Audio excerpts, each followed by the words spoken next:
Hello and welcome to another video. In this video we're going to be looking at the joints, and we're following on from Paul's lecture on joints.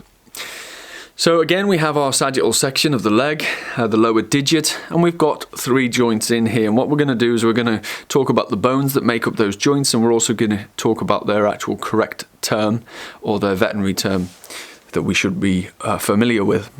Okay, so the more layman's term or the common term that we know of the joint of the lower leg, first off, we're going to have the fetlock joint. Fetlock joint is this high motion joint here, and it's an articulation between the distal extremity of the third metacarpal and the proximal extremity of the proximal phalanx. It also involves the proximal sesamoids, and it is a compound or complex joint as it involves more than two bones. As we come down to the pastern area here, we have the pastern joint.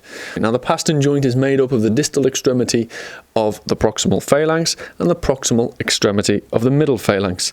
The pastern joint is a simple joint as it only involves two joints. As we progress further, we now enter the coffin joint, and we are within the hoof capsule.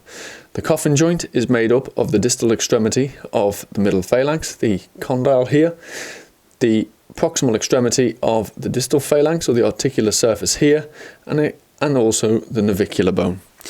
The coffin joint is a complex joint again as it involves more than two bones. So there you have the three joints of the lower leg or the digit. We use the common term there, we use the fetlock, the pastern and the coffin joint.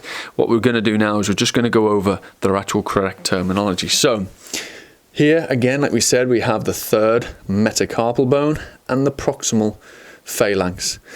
The name for this joint is actually correlates to the bone above and the bone below. Therefore, this joint here is the metacarpophalangeal articulation. Metacarpo being the metacarpal, phalangeal being the proximal phalanx, and is an articulation between the two. Metacarpophalangeal articulation. As we come down to the pastern joint, we said we involved the proximal phalanx and the middle phalanx. Therefore, we have our inter being between the two, interphalangeal articulation. We're going to have another interphalangeal articulation, so we need to refer to this one as proximal and the second one as distal, as is away from the body. So this one here being our proximal interphalangeal articulation, and this one here being our distal interphalangeal articulation. So they're the correct terminology for those joints. I hope that was of interest to you. I hope that cleared up a few of the joints and helped you with the names. Head over now to the next chapter and we'll see you on the next video. Thank you.